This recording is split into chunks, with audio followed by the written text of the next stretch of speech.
ሻሎም ሻሎም ቅዱሳን እንዴት አደራችሁ? እንዴት ነው? ጌታ መልካም ነው ወይ?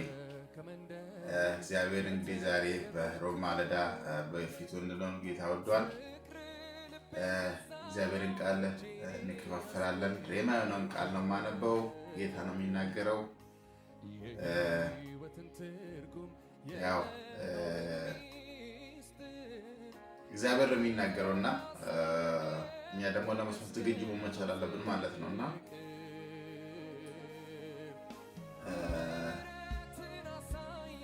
እግዚአብሔር እንዲናገር መፍቀድ አለብን በህይወታችን ማለት ነው። ያወቅናትን ያህል ሼር ማድረግ መቻል አለብን ማለት ነውና ቃል አንብብና ከዛ ላይ በቃሉ ላይ እግዚአብሔር በገለጠልን መንገድ ተነጋገር ጸሎት አድርገን እንጨርሳለን ማለት ነው። የማንብላችሁ ክፍል ሁለተኛ ቆሮንቶስ ምዕራፍ 5 ቁጥር 11 እስከ 21 ያለው ነው። በአዲሱ መደበኛ ትርጉም ይህ ማስታረቅ አገልግሎት ይላል። ሊትራሊ ነው የማነበው። አዳምጡኝ በጌታ ፍቅር። እንግዲህ ጌታን መፍራት ምን ማለት እንደሆነ ስለምናውቅ ሰዎች የምናደርገውን እንዲቀበሉ ለማድረግ እንጥራለን። የእኛ ማንነት በእግዚአብሔር ዘንድ የተገለጠ ነው፣ ደግሞም በሕሊናችሁ ዘንድ ግልጽ ነው ብዬ ተስፋ አድርጋለሁ።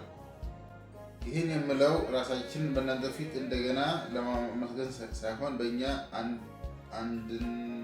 አንድስ እንድትመኩ እድል ስጣችሁ ነው። ይኸውም በውጭ የሚታየው ለሚመኩት እንጂ በልብ ውስጥ ባለው ነገር ለማይመኩ መልስ መስጠት እንድትችሉ ነው።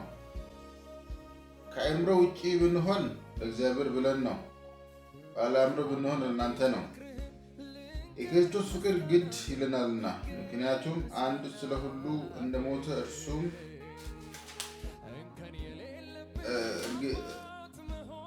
ሞተ፣ እርግጠኞች ሆነናል። ከዚህም የተነሳ ሁሉ ሞቷል። በሕይወት ያሉትም ለሞተላቸውና ከሙታን ለተነሳላቸው እንጂ ከእነርሱ እንግዲህ ለራሳቸው እንዳይኖሩ እርሱ ስለ ሁሉ ሞተ።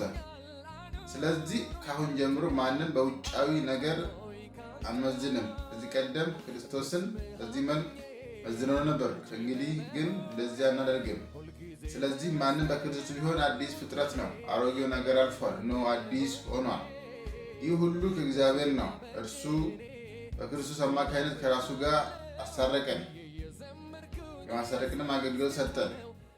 እርሱ አብ ማለት ነው። ስለዚህ ማንም በክርስቶስ ቢሆን አዲስ ፍጥረት ነው፣ አሮጌው ነገር አልፏል፣ እነሆ አዲስ ሆኗል። ይህ ሁሉ ከእግዚአብሔር ነው። እግዚአብሔርም ራሱን በእግዚአብሔር በክርስቶስ ሲያስታርቅ የማስታረቅን አገልግሎት በክርስቶስ ደግሞ ለማስጠት ለእኛ ሰጠ ማለት ነው።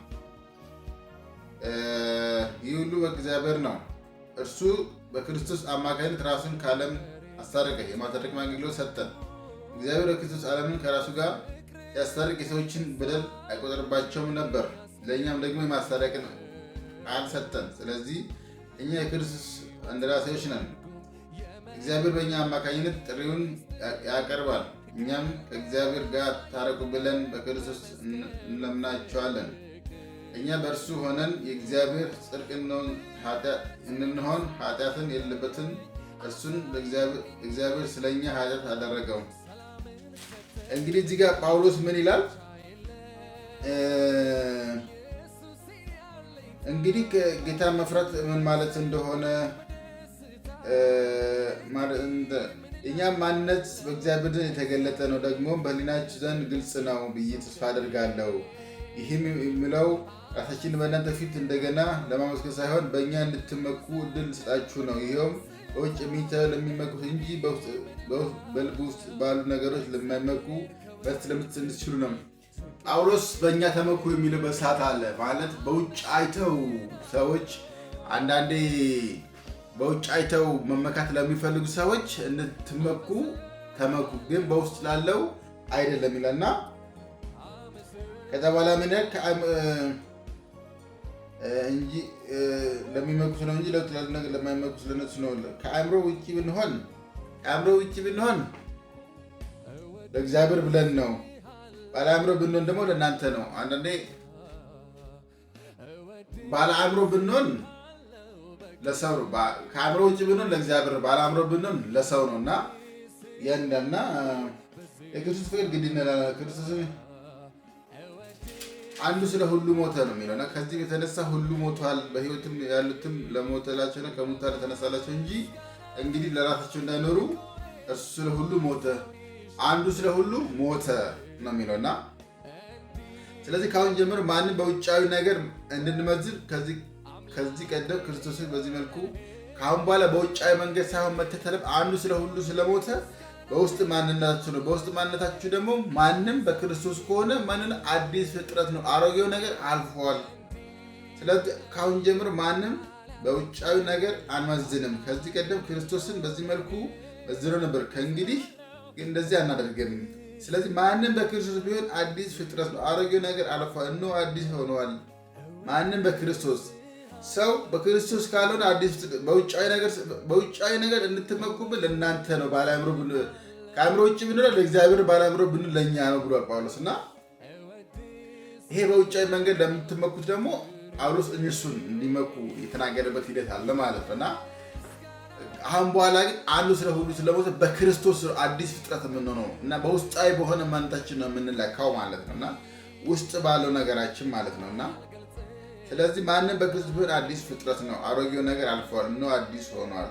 ይህ ሁሉ ከእግዚአብሔር ነው። ይህ ሁሉ ከማን ነው? ከእግዚአብሔር ነው። እግዚአብሔር ራሱን በክርስቶስ አስታረቀን። የማስታረቅን አገልግሎት በክርስቶስ አድርጎ ለእኛ ሰጠ ማለት ነው። ይህ ሁሉ ከእግዚአብሔር ነው። እርሱ በክርስቶስ አማካኝነት ከራሱ ጋር አስታረቀን፣ የማስታረቅን አገልግሎት ሰጠን። እግዚአብሔር በክርስቶስ ዓለምን ከራሱ ጋር ሲያስታርቅ የሰዎችን በደል አልቆጠረባቸውም ነበር። ለእኛም ደግሞ የማስታረቅን አገልግሎት ሰጠን። ለማን ሰጠ? እኛ አሁን ኑ ወደ ጌታ ብለን ጥሪ የምናቀርበው ከዚህ ከማስታረቅ አገልግሎት ጋር ነው። ኑ ወደ ጌታ ብለን የምንጠራው እግዚአብሔር በክርስቶስ የማስታረቅን አገልግሎት ለማን ስለሰጠ ነው? ለእኛ ስለሰጠ ነው ማለት ነው። እግዚአብሔር አማካኝነት ጥሪ እኛም ከእግዚአብሔር ጋር ታረቁ ብለን በክርስቶስ ለምናችኋለን። እኛ በእርሱ ሆነን የእግዚአብሔር ጽድቅ እንሆን ኃጢአት የሌለበትን እርሱ ለእኛ ኃጢአት አድርገዋልና በክርስቶስ ዓለምን እግዚአብሔር እንድናስታርቅ የማስታረቅ አገልግሎት ተሰጥቶናል ማለት እና ምድር ላይ ወንጌል ጥሪ የምናቀርበው የማስታረቅ አገልግሎት ነው። ሰዎችን በክርስቶስ እግዚአብሔር የማስታረቅ ራሱን በክርስቶስ ከዓለም ካስታረቀ በኋላ የማስታረቅን አገልግሎት ደግሞ በክርስቶስ ለማሰጠ ለእኛ ሰጠ ማለት እና እኛ ደግሞ ኑ ወደ እግዚአብሔር ብለን ወደ እግዚአብሔር ታረቁ ብለን ጥሪ እናቀርባለን። ወገኖቼ በዚህ ሰዓት በልዩ ልዩ አሰራር ውስጥ ያላችሁ ወዴት ሄዳለሁ፣ ግራ ገብቶኛል፣ ህይወቴ ግራ የገባው ነው ብላችሁ የምታስቡ፣ ጭንቀት ነው፣ ድብርት ነው የምትሉ ኑ ወደ ጌታ። ጌታ ሰላም ነው። ጌታ እረፍት ነው። በልዩ ልዩ ኃጢአት አሰራር ውስጥ ኃጢአት ነው ትልቁ በሽታ፣ ትልቁ እግዚአብሔርን የሰውን አእምሮ የሚይዘው ኃጢአት ነው። ከሳሹ የሚከሰው በኃጢአት ነው እና ኑ ወደ ጌታ። ጌታ ኃጢአታችሁን ያጥባል። የማንንም ኃጢአት እንትን አይልም። ወደ ጌታ ኑ፣ ወስኑ። በዚህ ሰዓት ከጌታ ጋር ለመሆን ወስኑ። አሁን የመዳን ቀን አሁን ነው ይላል። አሁን ካልወሰናችሁ ቀሪው ሰዓት የሚቀጥለው ሰዓት የእናንተ አይደለም። አሁን ወሰናችሁ ከጌታ ጋር ተስማሙ፣ ህይወታችሁን ቀይሩ። የዘላለም ህይወትን በልጁ የሚያምን የዘላለም ህይወት አለው ይላል። ወደ ዘላለም ህይወት ኑ፣ ጥሪ ያቀርብላችኋለሁ። አትሸወዱ። ዓለም ብልጭልጭ ነች፣ ለጊዜያዊ ነች። ግፋ ቢል 60-70 ነው፣ ከዛ በላይ ድካም ነው። ወደ ጌታ ነው። ጌታ የዘላለም እረፍት ነው። በምድርም እረፍት በሰማይም እረፍት ነው። ጥሪ ያቀርብላችኋለሁ። ኑ ወንድሞቼ፣ ወገኖቼ፣ አሁን ሀሳባችሁን ቀይሩ። ካላችሁበት መንገድ ተመለሱ። ወደ ጌታ ነው። ጌታ ይሻላችኋል።